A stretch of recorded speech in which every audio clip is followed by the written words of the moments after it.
beauties, welcome back to my channel. Today I'm going to go a step further into teaching you guys how to design texture HUDs. The last video that I did for this topic was just a basic overview. I took apart a texture HUD that I've already been using, but today I thought it would be cool. I have a little bit of time here in the morning to make you guys a HUD from scratch. So if you're interested in learning how to do that, well then you can just keep on watching. Okay, so basically what I do is I make texture HUDs 1024. Oh my gosh, not that. 1024 by 1024. Keep the resolution at 72 and press OK. So here we are. We're starting off with our, oh my gosh, my acid reflux. That's what we're starting off with. We start off with a blank white canvas. So from here, usually what I do is I come over to this box right here in the layers palette. And I'm going to actually unlock it because it comes locked already when you create the new document. So to do this, just double click the box and it'll say new layer. You can just press OK and you'll see that the little lock button goes away. Now basically what that does is I can click this and move it around as I please. Before you wouldn't have been able to do that. It was actually locked in place. Okay, so whenever I build, usually I do just leave it as a white background. So today, this is just going to be a bogus for sample use only. We're just going to make something fun, and I can take it in SL. I'm logged in right now, and I can just show you like the beginner steps on just applying it to the prim and all that kind of stuff just to get you going. So let's just come over to the shape tool. I really like circles. So in order to get that to pop up, you just right click, and as you can see there's an arrow at the bottom of the shape tool. You'll see that all of them for the most part have arrows. If you right click them,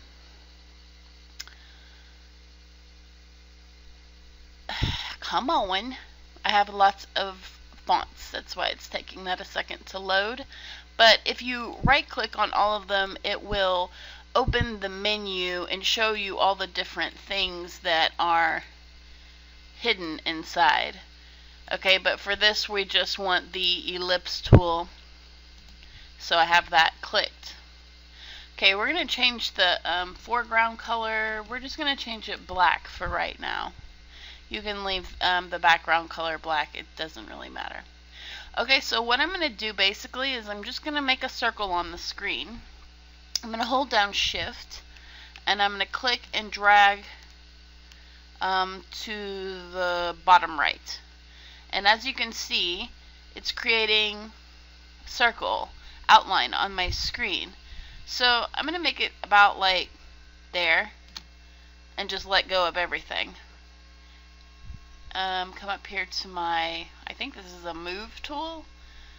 Yeah, it's the move tool. I don't know the name of this stuff, man. I taught myself Photoshop just by playing with it, so I don't have all the technical names like as if I went to college, because I sure as hell did not. It's the pointer tool. It's the tool with the arrow and the crosshair. That's how I would explain it if I was telling somebody this and didn't have Photoshop in front of my face. It's that tool with the arrow and the crosshair. I don't know what the hell it's called though. Coffee. Okay, so we have our circle. I'm just going to come over here, and as you can see it's got like a bounding box around it. Again, I don't know what the technical terms is, but I need to take that off so I can, I'm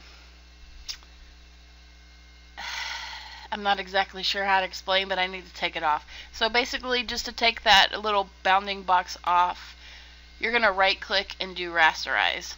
That takes it off. if we would have left it on there and say, for instance, we would have, like, I don't know, cut out another circle out of this, it wouldn't have let us do it. So basically it's like it unlocked the layer to where we can do whatever we want with this circle now. That's why I did it. Okay, so next I'm gonna come up here. We're gonna do the rounded rectangle. Again, you just press right click and then you can click rounded rectangle. And I'm just going to freehand this one on my screen. I'm not pressing shift. I just want to see if the settings are correct. And basically they are to my liking. So I'm just dragging, click and dragging to the bottom, and I'm going to release. If you want your shape to come out as pretty as this one did, the settings are up at the top here. Basically, you just deal with the radius. Radius needs to be 50 pixels, and it'll make like a perfectly round corner like that. Okay, so now we have our two shapes going on here. I'm actually going to put the circle on the top, and I'm going to make that a little bit bigger.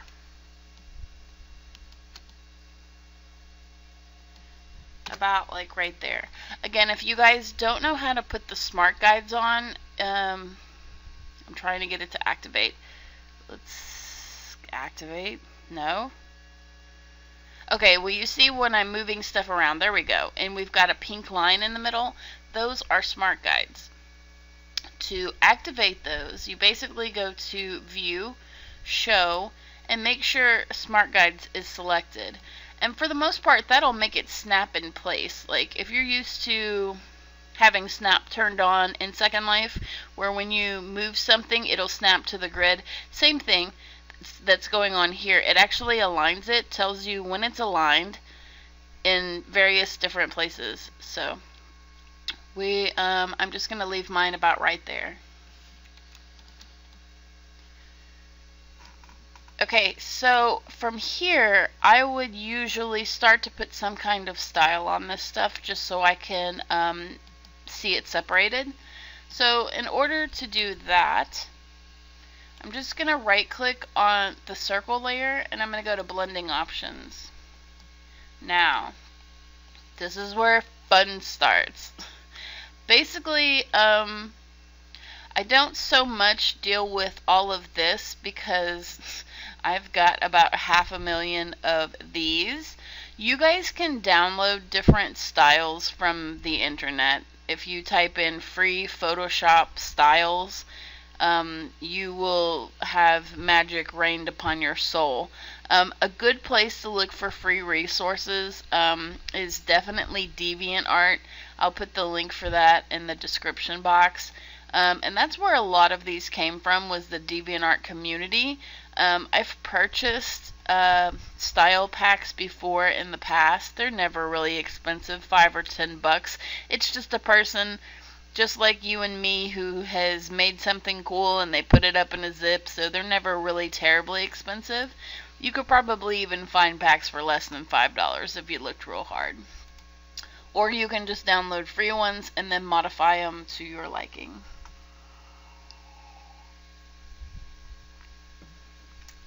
Coffee's good this morning. Okay, so with this one, we're just going to throw on a simple one. And even if I was going to make this, I mean, this is so simple that I could totally have made that myself here. But since I've got the quick button for it, actually, for the sake of this video, I'm just going to do it for you. Let's clear this out. So to go back in there, we're going to do blending options. I'm going to click on gradient overlay. I'm going to modify this gradient. So basically to do this, you just click the bottom marker here. You can change the color here. I tend to really like gray and white, so I'm going to choose about right there on gray, and I'm going to leave that white and press OK. Alright, so I'm pretty happy with the way that looks as is. I'm going to come up here to Inner Glow. And to open the Inner Glow menu, you just click on the title. I'm going to move the size up just like a smidge. And bring the opacity down just a smidge. For now, I'm going to press OK. Alright, so I want to do a little bit of cutting to our rounded rectangle.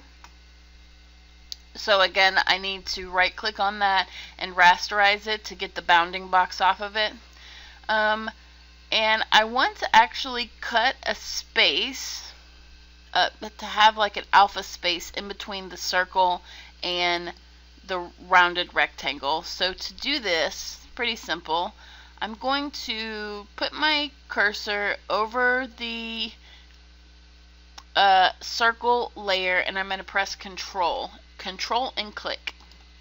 As you can see, by doing that, it's going to select the object itself, and you have the dancing ants going around it. Next, I'm going to come up to Select. I'm going to go Modify, Expand, and it pulls up a little menu here.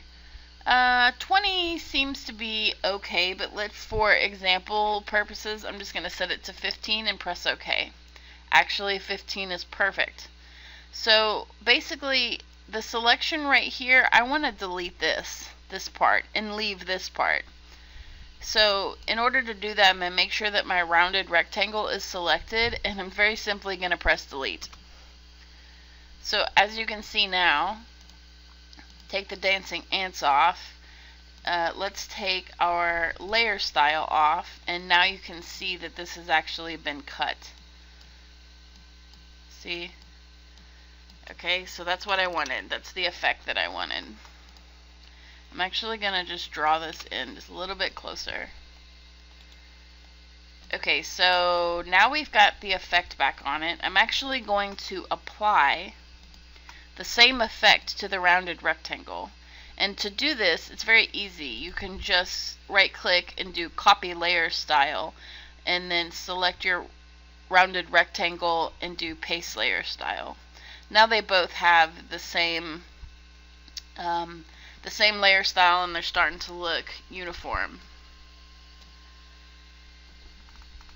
So next, what I'm going to do is I'm actually just going to put a little bit of a drop shadow on this. To open the drop shadow palette, you just click on the title. I'm going to set that angle to 90. And I'm going to bring the opacity down a little bit, and I'm going to make the size come up a little bit, about there. I want to make the same changes to the rectangle, so I'm just going to copy the layer style and paste it, like so. So next I'm going to make a little power button. I'm just going to make it out of the circle that we already have going here. There's a number of different ways to do it. This is how I would do it. I probably would not start all over again with a new circle. I would probably just duplicate this one, and that cuts out half the work. So in order to duplicate this layer, make sure you have it highlighted and press Ctrl J.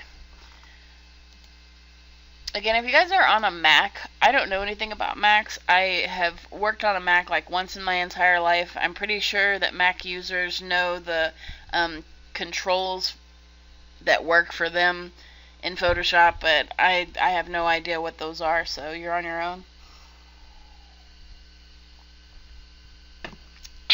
PC for life. Okay, so basically what I'm going to do here now that I've duplicated is I'm going to press Control T to transform. You can see that it puts the bounding box on it. I'm going to press Shift, and then I'm going to drag this upper right corner and just drag it down. When you hold Shift, it keeps everything in proportion. If you were to let go of Shift, as you can see, it does all that wonky shit, and that's not what I want.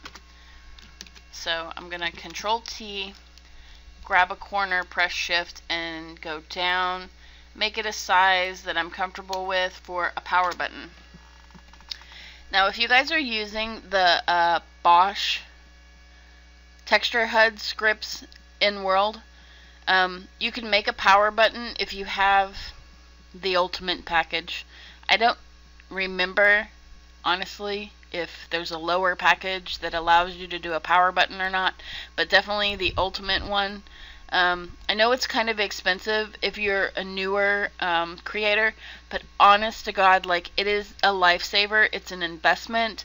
It's something you absolutely need to try to work towards, because it gives you so much freedom if you're planning on making like HUDs long term. It has totally paid for itself 10 times over. And I remember when I was a new creator and I was like, oh my god, 14,000 lindens? I think that's how much it is. Don't quote me. But it's in that range. And I was like, oh my god, like, that's so expensive. I'm never going to pay for something like that. No, no, no. That's not how you need to think about that. You're running a business. In order to run a business, even in a video game, it takes money to make money. So think of it as an investment. It is something that you will eventually want to have in your arsenal if you continue using his system. I do realize that there are other HUD systems out there, but I have always stuck with the Bosch one because it did everything that I needed it to do. So that's my creator rant advice for today.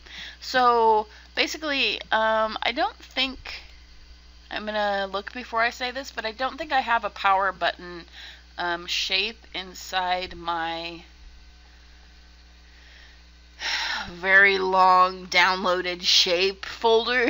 You can also obviously download free shapes on the internet. DeviantArt is a great resource for this. You can Google free Photoshop shapes and you can download packs like I have downloaded many packs. I really don't remember ever seeing a power button, so I'm just gonna go grab one off of Google. I thought it would have been like here, but it's not. Okay, so, oh my god. No, that's not what I want to do. Let's go Google.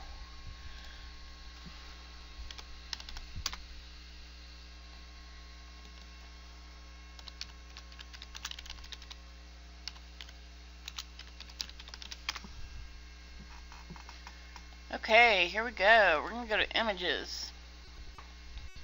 This one looks cool. So I'm just going to copy it, minimize that, and I'm going to paste. There we go. That looks good. So basically what I want is I want to take the white off. So I'm going to come up here to the magic wand tool, and I'm going to click where the white is.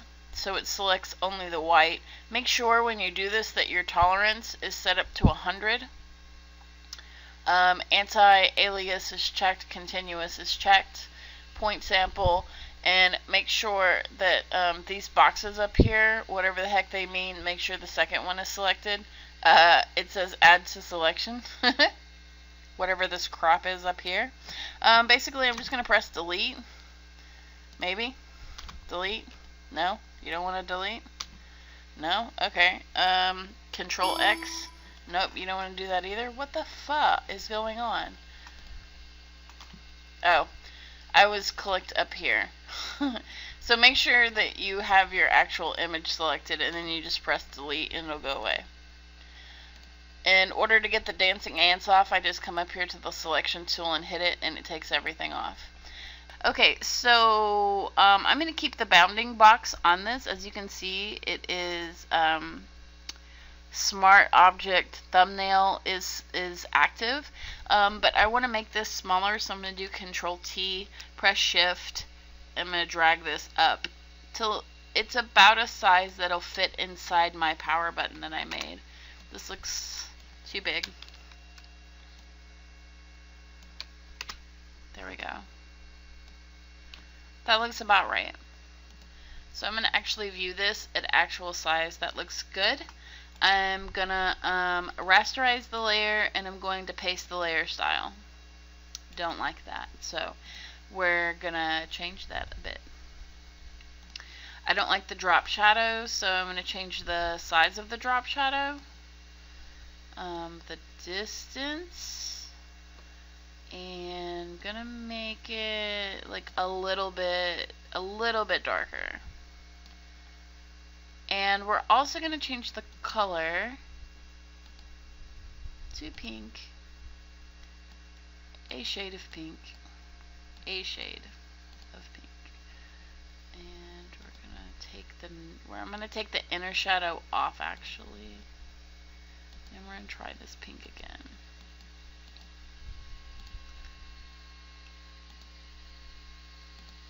I'm just looking for, well, I don't really like that one either. Alright, you know what? Scratch that shit. We're just gonna leave it there. It's good. It's good where it is. Or we can actually do this. Change the... See, a lot of this stuff is very, like, you just gotta play with it. You just can't be afraid of the program. No, I don't like any of that. So that playing around did not work.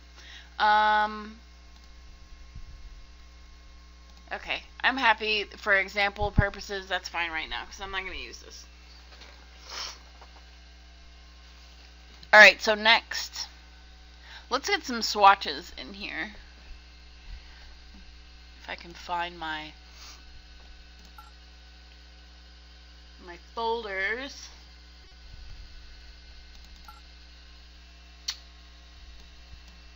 Here is a folder of crap. Let's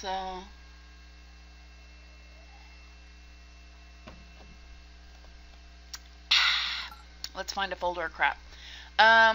Okay, so I'm going to use these as an example. So basically what I do, like I showed you guys in the last video, say for instance I just textured all of these and they're ready to go. They're ready to have swatches made out of them. So I'm just going to take the first one, I'm going to drag this in the Photoshop right there. And then I'm going to take the rest of them, click on the aqua, I'm going to press shift, and come down here and click on like this mauve colored one. And I'm going to press control and I'm going to click the very last one here so they're all highlighted. I'm going to drag this down, and basically with everything selected, I'm just going to drag and drop them into Photoshop. You can see that the bounding box shows up. You just literally keep pressing enter. As you can see right here on the right hand side, they are all loading in, one on top of the other, perfectly aligned. Okay, so all 20 are in. You can see that. I'm going to close this. Close this. Okay, so you can see that they all came in properly. So they all have the bounding box on them.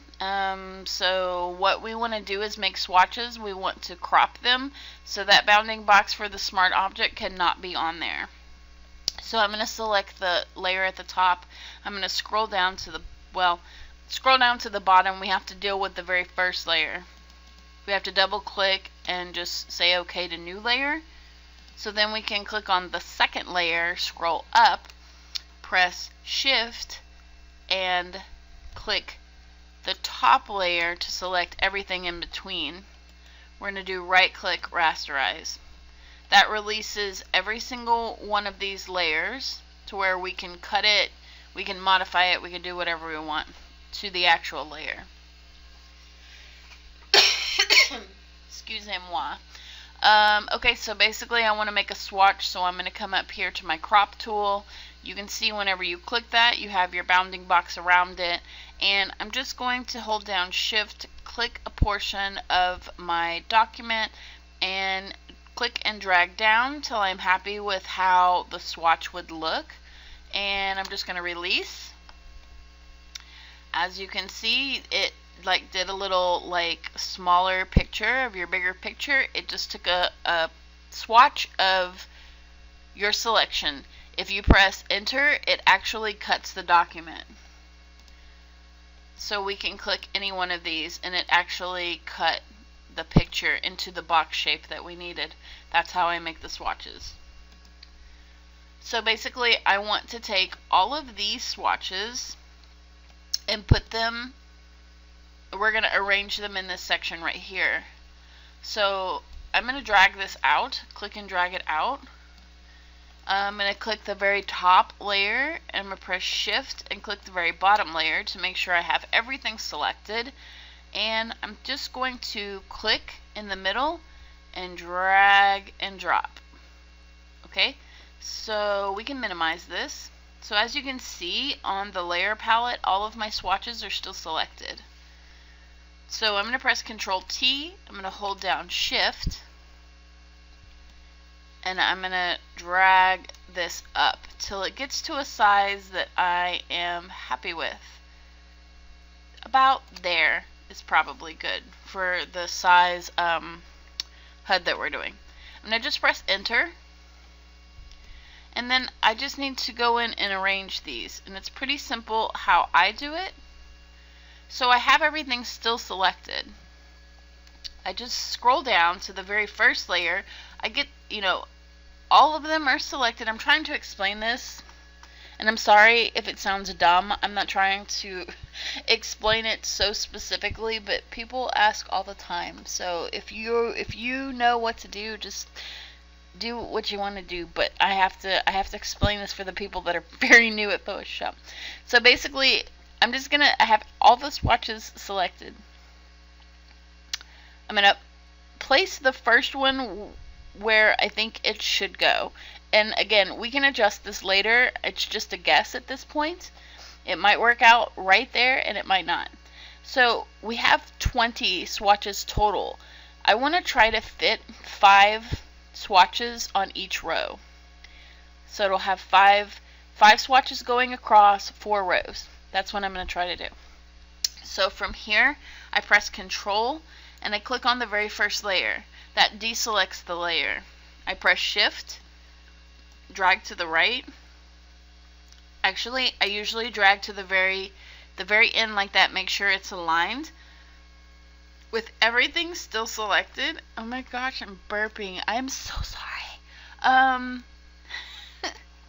With everything selected, I press Shift and then I click the arrow to the right button 1 time. Is good. That's enough space in between. We're just going to rinse repeat that all the way through these swatches. So press Control, click the layer, drag to the right. With Shift still held down, press the arrow key to the right 1 time. Same. Once you do this stuff enough, I don't know, I've really created like massive OCD over the years, so I think that's why I made HUDs that were like, had like 100 and something textures in the damn thing, because I couldn't wait to get in Photoshop and do shit like this. I got messed up somewhere, guys. It will happen to you. I used to like look at people, I'm like, how do you even get OCD? I don't get it. Ugh, and I totally know now. It's after doing the same thing so many times, you just like fall in love with repeating.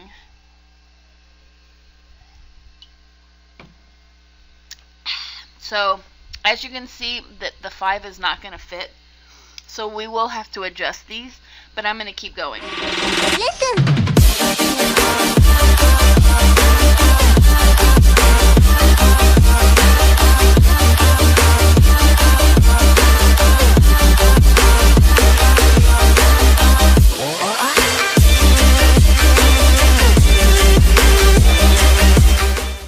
We need to make these swatches smaller so it fits inside the box better. Yeah, I'm just going to do that. So I have the top one selected. I'm going to go all the way down to the very first swatch. I'm going to press Shift and I'm going to click the first swatch.